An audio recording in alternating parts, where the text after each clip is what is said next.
ونتوكل عليه ونعوذ بالله من شرور انفسنا ومن سيئات اعمالنا من يهده الله فلا مضل له ومن يضلل فلا هادي له ونشهد ان لا اله الا الله ونشهد ان محمدا عبده ورسوله صلى الله تعالى عليه وسلم أما بعد فأعوذ بالله من الشيطان الرجيم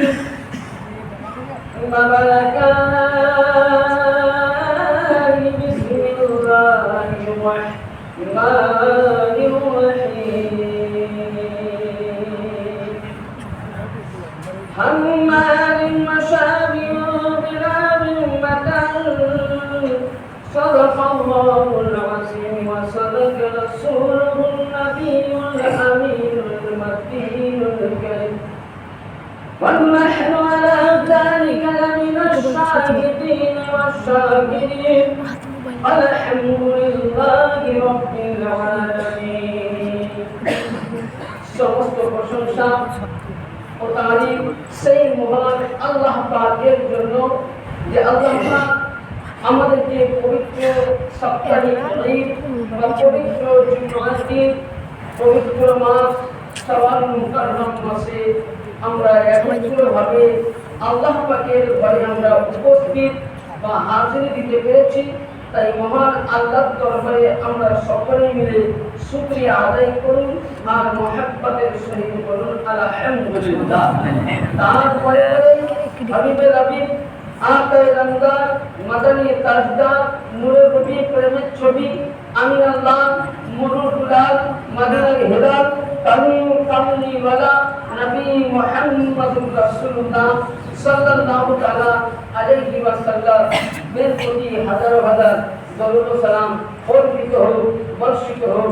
সকলে আমার সাথে সাথে পড়বেন আল্লাহুম্মা সাল্লি আলা মুহাম্মাদিন ওয়া আলা আলি মুহাম্মাদ ওয়া আলা আলিহি ওয়া আসহাবিহি ওয়া বারিক ওয়া সাল্লিম সালাতান ওয়া সালামান আলাইকা ইয়া রাসূলুল্লাহ সাল্লাল্লাহু আলাইহি ওয়াসাল্লাম।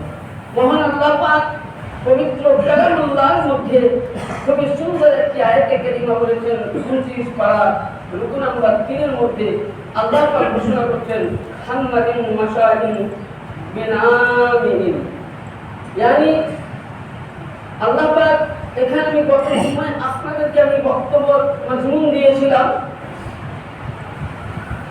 বিবাদ ও সুদ সম্বন্ধে।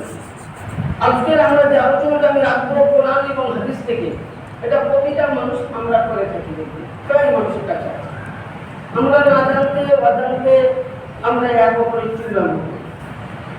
হয়তো আপনাদের শুনতে খারাপ লাগবে যে মৌলানা সাহেব কি বক্তব্য, আমাদের জাগ্রত হতে। আমি নামাজ পড়লাম, আমি কষ্ট করে নামাজ আদায় করলাম কাজকর্ম বাদ দিয়ে, আমি আমার ইনকামের পয়সায় আল্লাহর রাস্তায় আমি যাকাত দিলাম, আমার ইনকামের পয়সায় আমি যতটা করলাম মসজিদকে দান করলাম, আমার রক্ত ঘামার পয়সা দিয়ে দুটো ফকিরকে আমি খাবার মুষ্টি দান করলাম, কিন্তু তার সাথে সাথে আমি এক মুসলমান আর এক মুসলমানের চুগলামি করলাম। তো আমার আকা নবী মুস্তাফা বলছেন, তুমি যা কিছু ইসলামের মধ্যে করেছো, তুমি যা কিছু নামাজ পড়েছো, তুমি রোজা করেছো, তুমি যাকাত দিয়েছো, হয়তো আপনি দেখা গেল একটি বছর লাগাতার নফল ইবাদত করেছেন যেটা আল্লাহর দরবারে কবুল হবে, লাগাতার আপনি রমজানের সিয়াম পালন করেছেন, রমজান মাসে তারাবি পড়েছেন, রমজান মাসে কোরআন তেলাওয়াত শুনেছেন, কোরআন পড়েছেন, রমজান মাসে সব সময় জিকির খোদার মধ্যে মগ্ন থেকেছেন, আপনি ইত্যাদি ইসলামের কাজে থেকেছেন। কেবল একটি বছর করার পর একদিন হয়তো কোনো মুসলমানের আমি চুগলামি করলাম, আল্লাহর নবী বলেছেন তোমার একটি বছরের ইবাদত যা কিছু করেছো শুধু একটি নয়, তোমার জীবনের সমস্ত যতদিন ধরে ইবাদত করছো সমস্ত ইবাদত তোমার একটা চুগলামি করার কারণে বরবাদ হয়ে যাবে। তাহলে এসে কি আমাদেরকে জানতে হবে, নবী বলছেন চুগলামি করা হয় যুবক করতে জন্য আল্লাহর নবীর হাদিসে একটা হাদিসে পাঁচ শুনুন তারপর কি করে না। হযরত সাইয়্যিদিনা কিতাবটা পাবেন আহইয়াউল উলুম, কিতাবের নাম আহইয়াউল উলুম, পৃষ্ঠা নাম্বার 13। হাদিসটা বর্ণনা করছেন যে মাওলানা কায়নাত শেরে খোদা হায়দার কাররার রাদিয়াল্লাহু তাআলা আনহু। আর এটাকে উনি লিখছেন কে?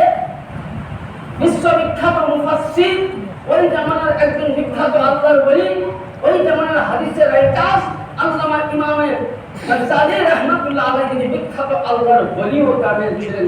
সুবহানাল্লাহ।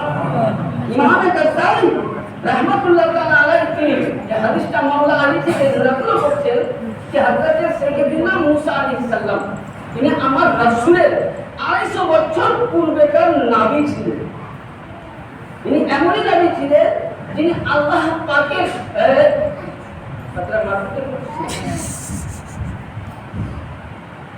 আল্লাহ পাকের সঙ্গে তিনি মুসা কালিমুল্লাহ ওয়াহিদুল পাহাড়ে আল্লাহর সঙ্গে কথা বলেছেন। এখন মুসা আলাইহিস সালাম যেমন ধরুন এখন কবর কোন জায়গায় দেখবেন, দেখতে পাবেন, কবরে পাবেন বিভিন্ন জায়গায় নামাজ পড়ছে, নামাজ ইস্তেখারা দোয়া আল্লাহ আমাকে পানি বর্ষা করে দাও। তো এটা মানে মুসা আলাইহিস সালামের জামানায় প্রচন্ড রোগ হয়েছিল।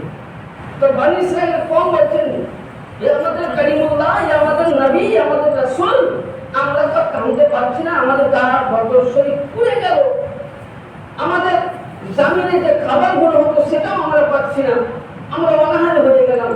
আপনি তো আল্লাহর পয়গম্বর, আপনি আমাদেরকে নিয়ে একটু বড় মজলিসে চলুন। হযরত মুসা আলাইহিস সালাম বললেন কি ওই জামানায় একটি চাটান ময়দান বা পাহাড়ের বসে গেল।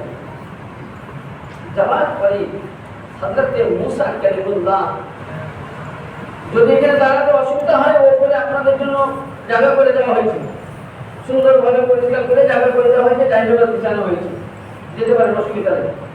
তো হযরত মুসা কালিমুল্লাহ আলাইহিস সালাম উনি বললেন কি নামাজ আরম্ভ করলেন, 2 রাকাত আওরাত দরবারে নামাজ পড়লেন।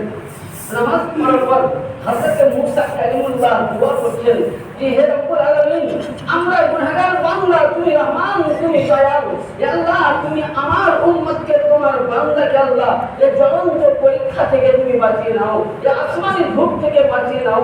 আল্লাহ তুমি এই সরজমিনে বনি ইসরাইলের কওমকে, আল্লাহ তুমি এই জায়গার মধ্যে ফিলিস্তিন ময়দানকে আল্লাহ তুমি পানি দিয়ে সেরাব ও ঠান্ডা করে দাও।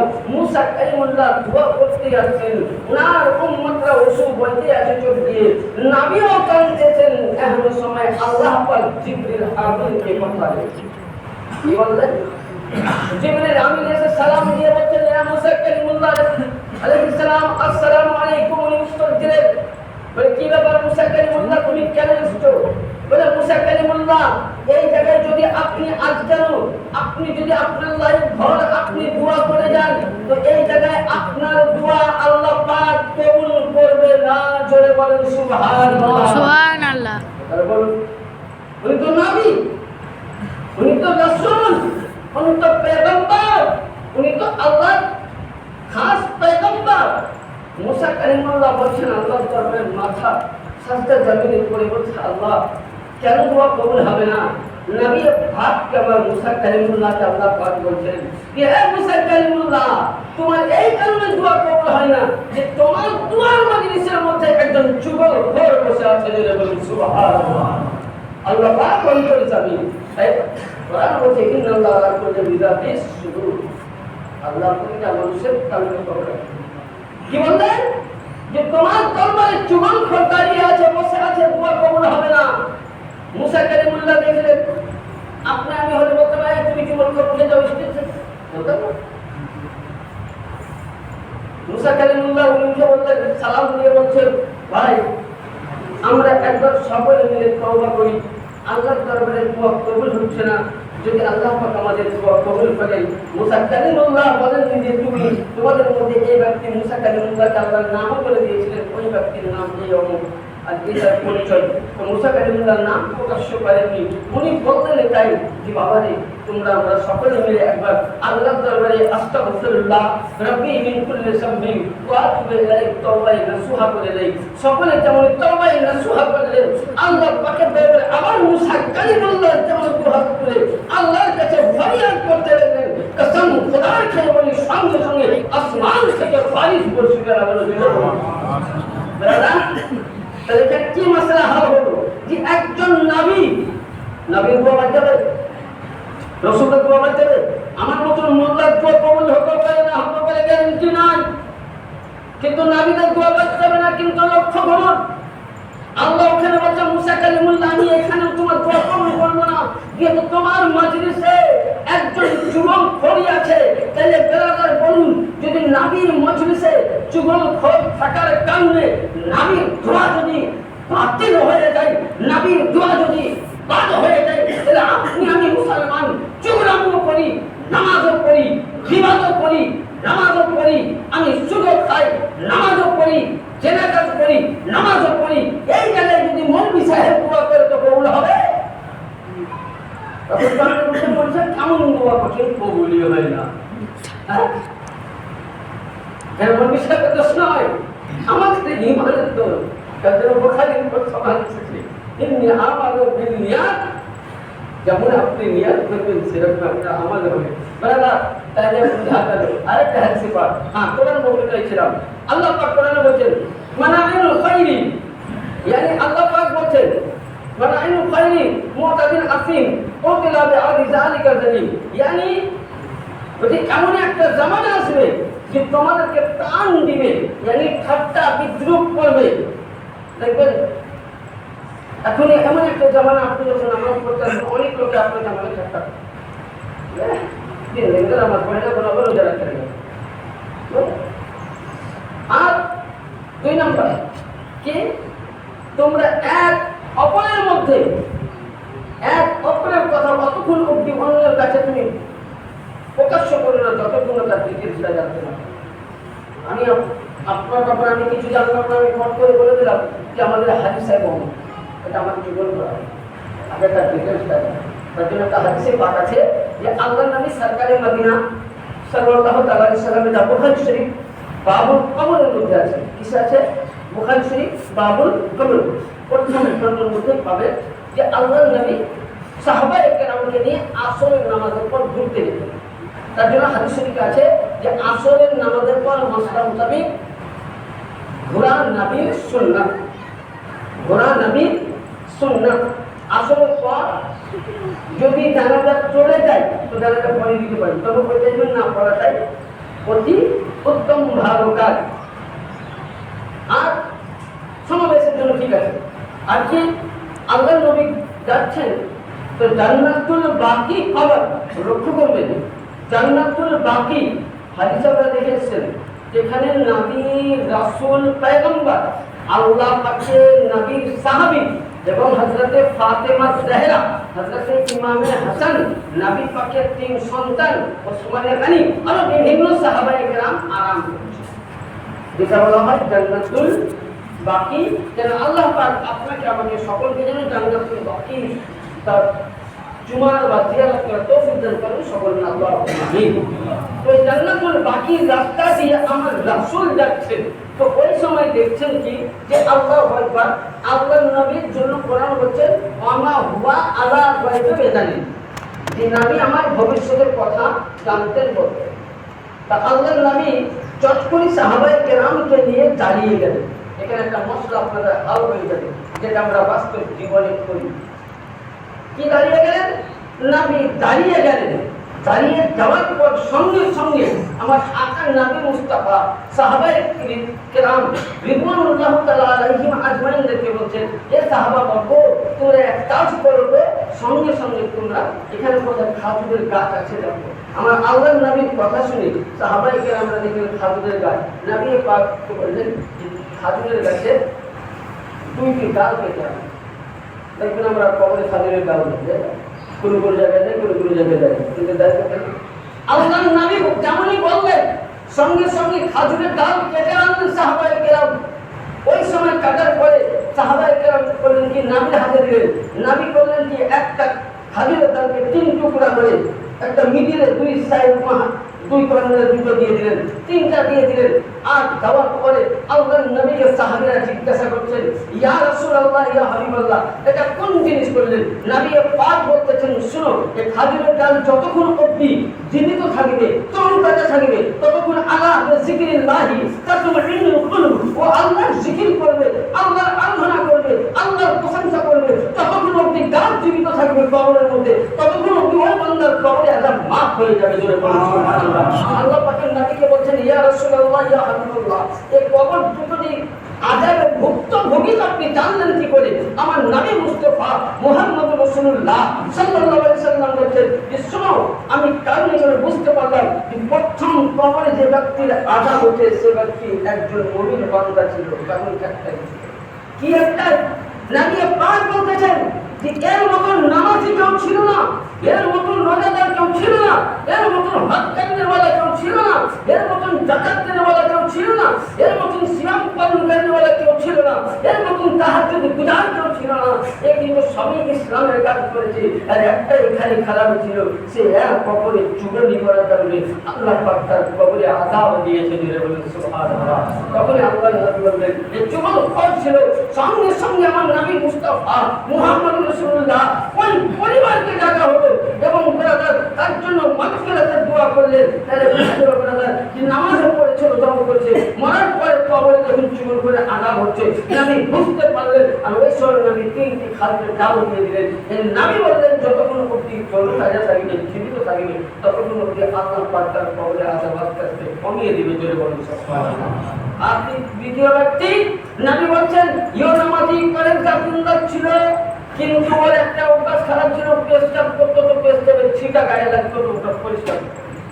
তাহলে এখন যদি আমরা ফুল প্যান্ট পরে নামাজ পড়ি, রাখতে হবে না মশলা বলছি, এই যে টাইট ফুল প্যান্ট বিজনেস করে নামাজ পড়ি, ইসলাম শরিয়ত মোতাবেক লেবাস সম্বন্ধে আল্লাহ নবী বলেছেন, পাঞ্জাবি পায়জামা যায়, সুন্নাতে রাসূল লুঙ্গি পাঞ্জাবি পরে নামাজ পড়লে ডাবল সওয়াব।